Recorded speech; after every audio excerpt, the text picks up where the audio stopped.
Magandang gabi sa lahat. Blessed evening po sa lahat. At muli ay pasalamat tayo sa Panginoon sa pagkakataon nito na muli ay makapag-OBS tayo. Malinaw po ba? Apa, apa. Kailangan mag-pray po muna tayo bago po tayo mag-umpisa. Maraming salamat po, Ama, sa ito na pinagkaloob mo po sa amin, Panginoon, upang makapag-aral muli, Panginoon, ng iyong mga salita, Panginoon. Thank you, Lord God, sa message na ibinaba mo ngayon, Panginoon. I pray, Lord God, na magkaroon tayo ng aplikasyon sa aming mga buhay. Open our spiritual senses, Panginoon, upang maintindihan namin ito, Panginoon. And I pray, Lord God, na ayusin mo ang aming mga connections, Panginoon, upang hindi magkaroon, Panginoon, ng interruption ang obvious na ito, Panginoon. Maraming salamat, Panginoon, sa lahat ng ginawa mong kabutihan sa bawat isa. I pray, Lord God, na hipuin mo mga puso nila, Panginoon. Mangusap ka ngayon sa kanila. Bigyan mo sila ng expectant heart, Panginoon, na makareceive, Panginoon, ng blessing, ng mga pagpapala, Panginoon, dahil grasya mo, Panginoon, ng pinagkaloob mo sa amin. Maraming salamat, Ama. Muli, ihanda mo kami sa message ito sa iyo, ang pinakamataas na pagsambastahan, Panginoon Jesus. Amen. Ayan. Bago po tayo natin ipakita yung ating yung obstacle. Yan po yung mga balakid, no? Ibig sabihin ng obstacle sa Tagalog, mga balakid, mga harang, no? Yung mga nakakapag-hindrance sa atin sa pagpatuloy natin, no? Sa ating mga ginagawa o kaya sa ating pupuntahan. Tulad na lang itong nakikita natin sa ibabaw na screen, no? Ito yung sa driving test, no? Doon sa mga obstacle, sa mga tulad sa movie, naka-experience ako niyan, nag-drive test ako niyan. Buti naman, praise God, nakapasa ako, kaya nakapag-movie ako. Tulad din itong batong nakaharang sa kalsada, kung titignan mo, block na talaga ang daan yan. No? Tsaka itong mamang tatawid, pero tinalo niya na lang, at tsaka itong sa sports. No? Ano nga ba ang ibig sabihin ng obstacle na to? Pakita po natin yung meaning. Ayan. Next slide po. Sabi po rito, a thing that blocks one's way or prevents or hinders process. No, yun nga po yung nagpipigil sa atin na makapagpatuloy, na nakakapag-block po, Panginoon. Ma-identify ba natin to kung obstacle na nga to sa buhay natin? Kaya pakita po natin yung next slide ulit. Ayan. Makikita po natin na how do you identify obstacles in life? They can be internal obstacles or either external obstacles. No? Makikita po natin sa internal obstacles yung self-doubt. No, minsan talagang napipigilan tayong umusad dahil nga sa wala tayong tiwala sa sarili natin, di ba? Hindi natin masyadong binibigyan ng importansya yung sarili natin kasi nga parang hindi natin kaya ganun. Parang kahawig din yan itong pangalawa na fear. No, ayokong tumuloy kasi natatakot ako. Di ba? Minsan talagang dumadating sa buhay natin yung gano'n na parang sa tingin mo mahirap talaga siya lagpasan. Number 3, comparison. Minsan magko-compare ka pa, compare mo yung sarili mo, no? Kung ba't hindi naman ako gano'n, kaya parang ayoko na. Actually, kung halimbawa, katulad nito sa pagtuturo, kung titingnan mo na may mas magaling sa'yo, parang ayaw mo na, comparison nangyayari doon. No? Dapat maging kontento ka kung ano lang ang kakayanan mo, at saka para naman kay Lord. Tapos, pang-apat, procrastination. Ito po yung mga manyana habits. No? Minsan, pwede na natin gawin pero dinidelay pa natin, no? Which is parang hindi tayo nakaka-alagwa, no? Parang hindi tayo nakaka-breakthrough dahil dito. Tapos number 5, yung perfectionism. Parang sa pagiging perfectionist din, iwasan natin to kasi nga talagang mahirap mag-perfect, kailangan mahabang practice, no? Minsan kung ano man ang ginagawa mo. Sa external naman po, ito po yung lack of resources, no? Minsan po gusto mo magtayo ng business pero wala kang pagkunan ng mga pumpunan mo, kung kahit na ano-ano. Kaya nga maiisip mo yung mga mayayaman, di ba? Mas lalo silang yumayaman kasi marami silang resources para mag-umpisa. At tulad nito, isang external pa, yung time, minsan, duty tayo sa work natin ng 12 hours, wala na tayo magawa. After noon, kasi nga, pagod na tayo. Kumbaga, sobrang nako-consume yung oras natin sa work. Tapos, itong number 3, yung support, dapat galing to sa kamag-anak, sa mga kaibigan, no? Minsan, nagkukulang tayo sa support. And pang-apat, yung feedback, no? Na nagawa mo nga, pero hindi mo naman alam kung okay ba siya o ano, dahil nga walang feedback, no? Kumbaga parang kailangan natin ng reflection kung ano dun sa tungkol sa ginawa mo yun. At isunod po natin to sa slide na to. ay yung sa obstacle po. Next slide po. Sabi po nito, obstacle are inevitable. Ibig sabihin po nito, hindi po ito maiiwasan. They will always be part of the Christian walk. However, it doesn't mean that we have to face them in our own, overcome them in our strength. No? Kumbaga, hindi naman kailangan na i-overcome mo to by your own strength. No? Kailangan mo talaga ng power ni God dito. No? Kailangan mo si Lord. No? Kaya nga, next po uli natin na slide, ang sabi dito, truly nothing is impossible with God. Di ba? Totoo naman yun. Kahit sabihin pa, ang laki, walang imposible, ang laki ng problema ko. Kasi laki ng barko. Pero tingnan mo naman ang solution ni Lord, no? Kasi laki ng dagat. Tingnan mo nga yung Titanic, nung lumubog, nakita mo siya agad. Di ba? Ang laki ng Titanic. Kumbaga, parang para sa atin, minsan hindi natin tinitignan si Lord na gano'n na kayang-kaya yung problema natin. Hindi naman tayo bibigyan ni Lord ng hindi natin kakayanin.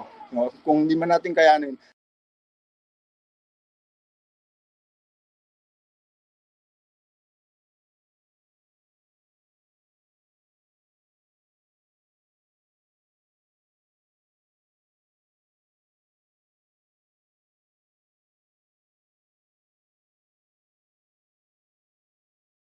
yung 8 biblical to help you overcome obstacles. Ano po ba yung pag sinabing strategies? Kung marinig niyo po yung strategy, minsan yan po ang nagiging dahilan kung paano nananalo yung isang competitors, di ba? So, dahil nga sa mga strategy. Kaya huwag natin patagalin, no? Nakaka-excite namang malaman ko ano itong strategy na to para maka-overcome tayo sa ating obstacle.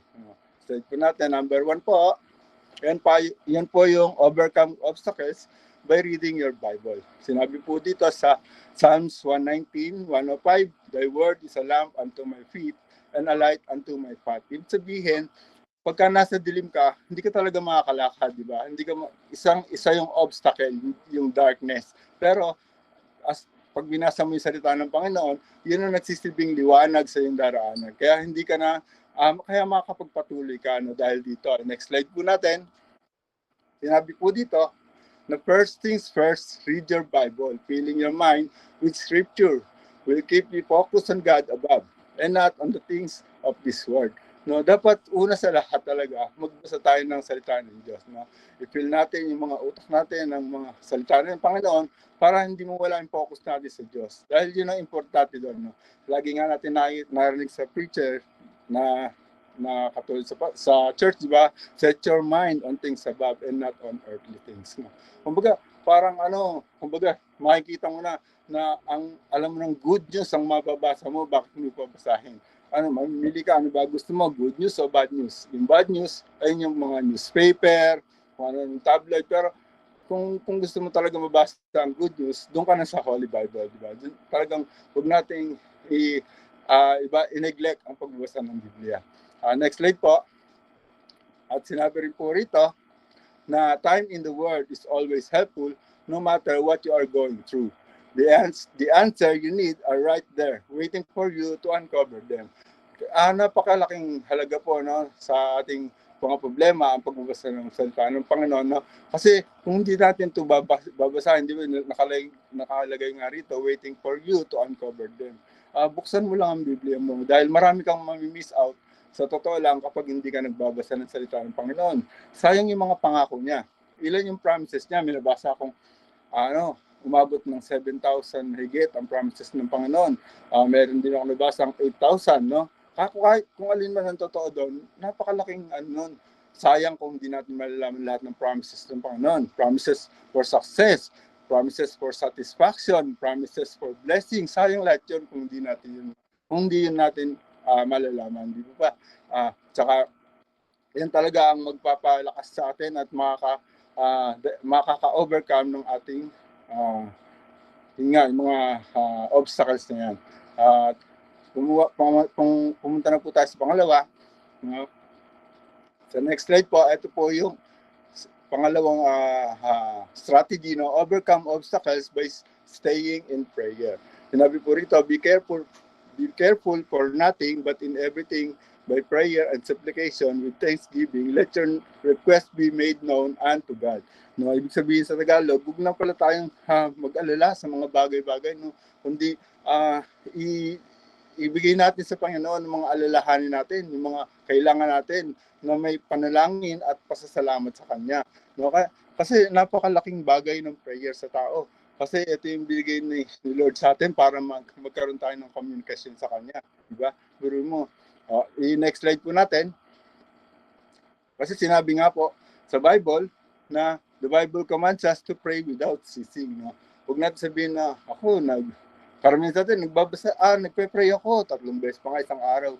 Minsan, pagkakain, di ba? Minsan ako, nagsasorry ako, Lord, minsan nagagawa ko yung pagkakain lang, nagpe-pray. Thank you, Lord, for this food. Bless this food as we eat this. Pero hindi dapat gano'n. Pero isip mo, possible ba to na pray without ceasing?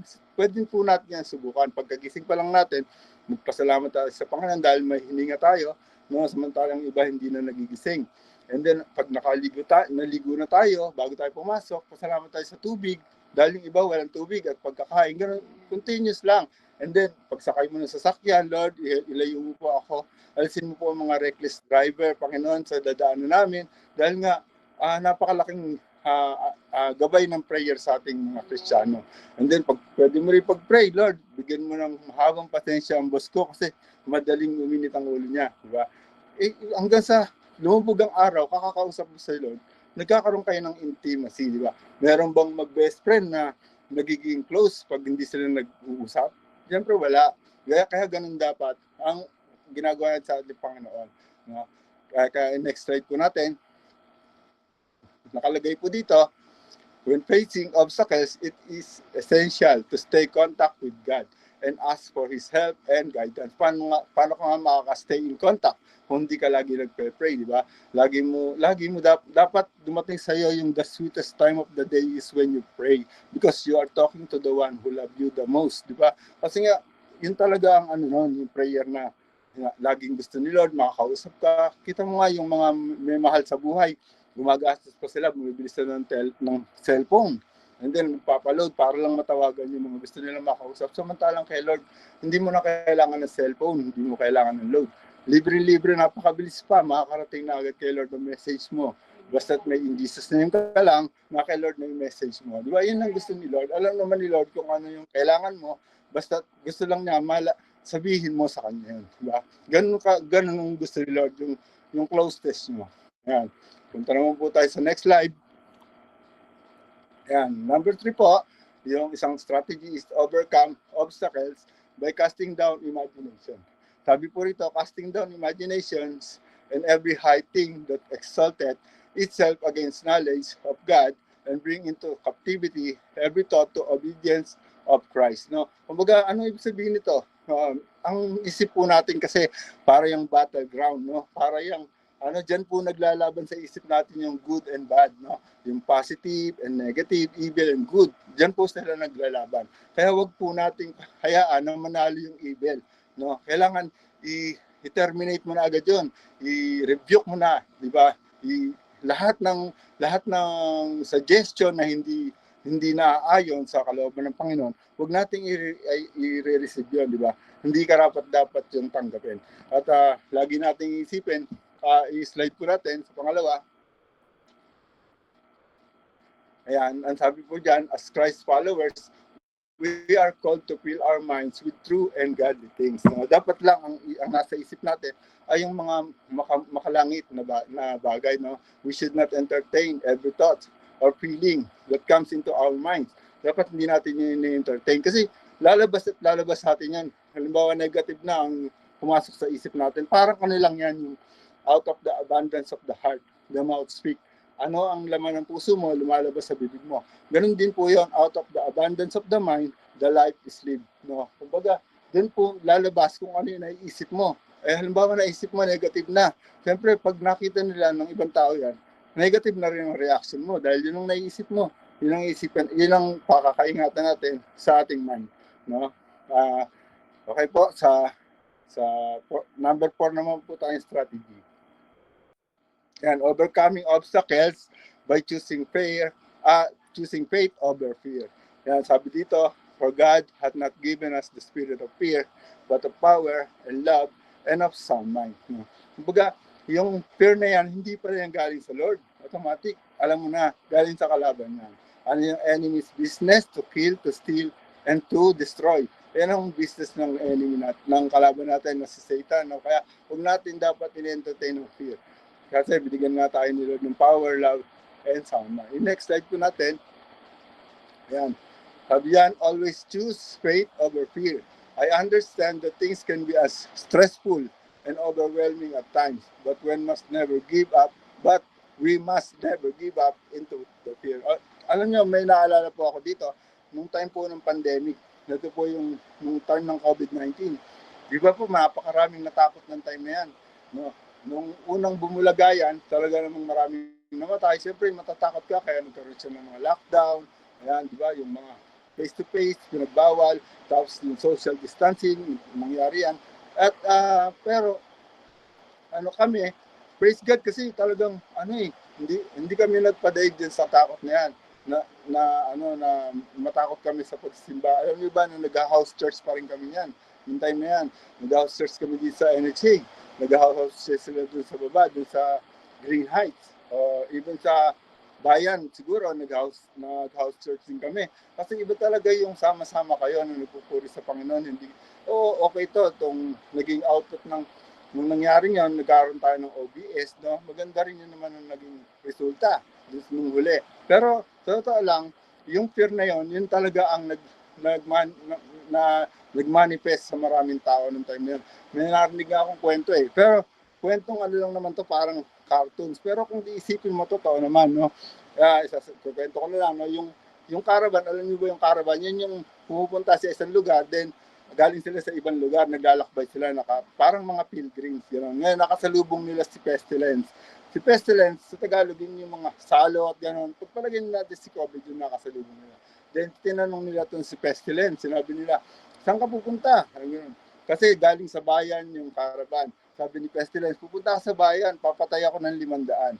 Sinabi ni Pestilence. Then, naghiwalay na sila. And then, after a week, no, more than pagpalagay natin a month, nagkita ulit sila ni Pestilence at saka ng caravan. Sabi ni caravan kay Pestilence, sinungaling ka, Pestilence. Sabi mo, 500 lang ang papatayin mo. Bakit 5,000 ang pinatay mo? Yun. Tapos ngayon, sabi ni Pestilence, hindi ako pumatay nun. Si Fear. O biruin mo, ilan ang pinatay ni Fear? 4,500. Kung titignan mo ang datos ng mga record, no, ng mga namatay nung time na yun, mas marami talaga namatay sa heart attack, namatay ng suicide, na-stress, na-depressed, di ba? Dahil lang sa fear. Kasi nga, mas marami talaga ang namamatay sa fear kaysa sa COVID-19, sa totoo lang. Kaya hindi kami natakot doon. Hanggang sa naging okay na, di ba? Tuloy-tuloy yung simba namin. Wala namang nagka-COVID sa amin. Kaya iwasan talaga natin ang matakot. Kaya next slide po. Ayan. Kung mapapansin niyo po, binalik natin siya sa key verse na for God hath not given us the spirit of fear. Kung mapapansin niyo dyan yung fear malabo, dapat ganyan po maging paningin natin sa fear na yan. No? And then yung power, makikita natin na malaki, yung love, and yung sound mind. Makikita po natin yan. Alam niyo ba na ang nagre-represent dyan sa power, love, and sound mind? The power represents the God the Father, and the love represents Jesus Christ, and the sound mind represents the Holy Spirit. Ibig sabihin, nasa iyo ang tatlong yan. Kaya bakit ka pa matatakot, di ba? Tingnan nga natin yung Great Commission, ano sabi doon? No? Baptizing them with the name of the Father, which is power, with the name of the Son, which is the love, Jesus Christ, with the name of the Holy Spirit, the sound mind, di ba? Kung titingnan mo talaga, hindi ka na dapat matakot. Kasi ang alam nga natin, Holy Spirit lang ang nasa atin, di ba? Pero yung triune God, buhay na buhay sa atin, di ba? Makikita mo naman kung paano tayo minamahal ng Panginoon. Lahat sila nasa iyo. Di ba? Kaya ngayon pa lang, hindi ka na siguro matatakot. No, praise the Lord, praise God. Palakpakan natin si Lord dyan sa verse na yan. At nireveal na sa atin yan. Kaya punta na po tayo sa next slide. Ayan, sa number 5 po, nakalagay naman dito ay overcome obstacles by abstaining from sin. Ibig sabihin po, sinabi dito, abstain from all appearance of evil. Ibig sabihin, iwasan po natin yan, no? Kasalanan at anumang klase ng kasamaan, no? Minsan po, ayan, punta po tayo sa ano, second slide. Sabi dito, whenever you face challenge, do not give into or entertain sin. The devil knows your weaknesses, no? And will do whatever we can do to drag you down and away from living a life that is pleasing to God. No, talagang si Satan gagawa talaga ng paraan yan para ma-down tayong lahat. Kasi nga accuser siya of the brethren. Sabi dito, whenever you face challenges, huwag ka mag-quit, huwag kang give up kung may mga challenges ka sa buhay. At lalong-lalong huwag mong i-entertain ang sin. Minsan, di ba, ang ugali kasi nating mga tao, minsan, titikim lang naman ako eh. Hindi naman ako alam nyo ba ang addict? So, umpisa pa lang, hindi naman talaga addict yan, nakuha lang yung sa patikim-tikim mo. Kaya, ayan, minsan, pag may itatry tayo, huwag na natin subukan kasi baka malulung lang tayo dyan, di ba? Yan talaga yung magdadrag sa'yo, magdadrag down sa'yo, na tuwan-tuwa naman ang kaaway dyan. Kaya, ito, sa next slide pa, sabi ko natin, that is why it is essential to keep your focus on God, think about the end goal, overcome obstacles without being led astray by temptation of flesh. Alam niyo po kasi talaga, magkaaway po yung flesh at saka yung spirit, no? Kailangan lagi natin palakasin yung spirit natin, imbis na ang flesh, no? Kasi nga, talaga namang ang flesh gustong-gusto yung ginagawa niya, pero ayaw ng spirit niyan. Ang ginagawa naman ng spirit, ayaw ng flesh niyan. Kaya pagka talagang hindi tayo makaiwas, no? Dapat umano na talaga tayo sa Panginoon. Hindi na para pa mag-testing tayo kung kaya natin to. Dapat iwasan na po natin yung kasalanan. Ayan. Number 6 naman. Ayan, titingnan ko lang po Ayan. Ayan, number 6, nakalagay naman po dyan, overcome obstacles by trusting God completely. Trust in the Lord with all your heart and lean not on your own understanding. Ayan, talagang dapat mag-trust lang tayo sa Lord sa lahat ng obstacles na maranasan natin. May narinig nga akong preacher, di ba, sinabi niya, when you choose to worry, you do not trust, sabi niya gano'n. Sa Lord, pagka nag-worry ka pala, hindi ka na nagtitiwala ng kay Lord. Kasi nga, may sinabi rin sa Bible na do not worry, di ba? Even do not worry for tomorrow. Let tomorrow worry itself, di ba? Kaya, doon pa lang sinabi nga ng pastor yon, magiging kasalanan yun. When you hurry ahead and don't wait for the Lord to move and to change, kasalanan, rin pala yun. Hindi rin pala pagpakita ng pagtitiwala sa Panginoon yon. Tapos, when you try to fix what is impossible, impossible na nga, itatry mo pang i-fix, di ba? Ibigay mo na sa Panginoon. Kaya dito, gawin mo lang yung mga naunang mga strategy, no? Makakasurvive ka rito. Kaya kahit naman kasi mag-pray ka, magbasa ka ng Bible, kung hindi ka naman nagtitiwala sa Panginoon, di ba? Wala rin yun. Yun ang point of contact mo, yung trust in the Lord, di ba? Kung magle-lay hands ka sa isang may sakit at papagalingin mo to, kailangan may trust ka sa Lord na pagagalingin na to. Kung nagle-lay hands ka tapos may worry na gaalangan ka, hindi gagaling yun kasi nga yung trust yung tinitingnan ni Lord doon. Napakalaki po ng bagay ng pagtitiwala at pananampalataya sa Panginoon. Ayan. Next slide po natin. Sinabi po rito, next slide po, put all of your faith and trust in God alone. He is the one who can truly guide you through whatever you are going through. Talaga naman, di ba? Siya lang naman talaga ang makaahon sa atin sa mga obstacles na yan. No? Hindi natin kaya by our own. Kailangan natin mag-rely sa wisdom lang ni Lord. Amen. Punta na po. God always knows. Next slide po.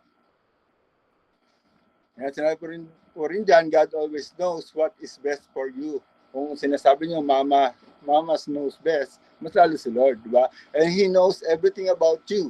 Kahit ilan pa yung buhok mo, alam ni Lord yan kung ilan yan. No? Ano pa man ang hihingin mo, alam niya na yan. Ang gusto lang niya, hingin natin yun sa Kanya. He is absolutely trustworthy. Siya lang talaga ang mapapagkatiwalaan. Amen po. Punta na po tayo sa 7. Second to the last po. Yan, nakalagay naman po dito, overcome obstacles by seeking strength and wisdom from God. Nakalagay po, and He said unto me, my grace is sufficient for thee, for my strength is made perfect in weaknesses. sa 2 Corinthians 12 na actually nagamit ko na po ito sa topic ko sa nauna, yung sa about grace, no? Yung power. Kung nakita niyo doon si Nick Vujicic, no? Kung gaano siya kahina, no arms, no legs, no, pero ginamit ng Panginoon, no. Kaya rin tayong gamitin ng Panginoon kahit sa ating kahinaan, no. And next slide po natin. And nakalagay dito, God is strong and He made us strong, especially when weak.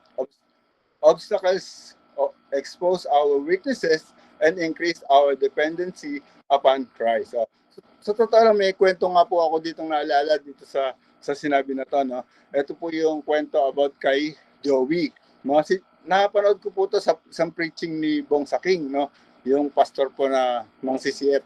Nakakatuwa lang pong i-share yun kasi talagang akma po siya rin sa nakasulat ko to. Kwento ko na po, no? Si Joey po kasi may problema siya na speech impediment. Siya po yung utal, no? Kung ikaw magbebenta ka, halimbawa makikipag-usap ka sa mga tao, mahirap po ang isang utal. Napakatagal niya matapos siguro, di ba? Ngayon, isa po siyang member sa isang church sa Amerika. Ngayon yung pastor po nila nag-announce po sa church na meron silang financial difficulties, no? May pangangailangan sila sa church about financial. Kaya nag-iisip sila kung paano nila masusolusyonan yun. And then nung nasabi niya sa mga congregation, naglakad-lakad si pastor sa church building nila at nakarating siya rin sa storeroom. Ngayon sa storeroom, may nakita siya dong boxes of Bible. Napakadami. Kaya ngayon nagkaroon siya ng idea. Then bumalik siya sa mga members sa church at kinausap niya lahat. Alam nyo, since may problema tayo financially, pwede bang ibenta lang natin yung Bible na naka-stock doon sa storeroom? Sabi nga ngayon, siyempre ang mga member, tumang-ayon sila kay pastor. Sige pastor, okay yun. Para matugunan natin yung pangangailangan natin sa church. Diba? Ngayon, since na pumayag nga ang mga member, kailangan natin ng volunteer. Ngayon, di hanap si pastor ng volunteer. Ang nakita niya, ang unang nag-volunteer ay nangangalang si Kenneth. No? Kenneth, I want to volunteer. Pastor, sabi nga, salesman ako sa isang kumpanya. Ibig sabihin ng salesman, magaling siyang magbenta noon. Kasi, salesman ang trabaho niya. Ganun. Palakpakan ng congregation. Yay! Praise God sa buhay mo. Kenneth, sabi nga And then, sabi niya, kailangan pa natin. At may nagtaas din. Ang pangalan naman niya ay si Harry. Sa pangalan daw, no? Harry na, magmamadali na magbenta. Kaya sabi ni Harry, rin ako about sa sales din ang trabaho ko, no? Related din to sa sales, kaya kunin niyo po ako magbebenta niyan. Kaya ayun, dalawa na yung volunteer. Ngayon bigla na lang si Harry nagtaas ng kamay. Sabi niya, pastor, want to volunteer. Sabi gano'n. Di nagulat ngayon lahat ng mga congregation, pati yung pastor. Bakit gano'n? Ba't siya magbo-volunteer? May problema nga siya sa pagsasalita. Di ba kaya tayo isipin natin paano siya makakapagbenta kung gano'n siya magsalita? At sabi niya, I want to be used for God. Sabi gano'n. For the Lord. Sabi gano'n. Kaya sabi niya, di sa hiya naman ng pastor, ayaw niya naman mapahiya yung bata. Pinagbigyan niya. Kaya ngayon, nagbenta sila yung tatlo na volunteer, nagbenta sila ng Bible. At ang nangyari, after 2 weeks, remittance day came.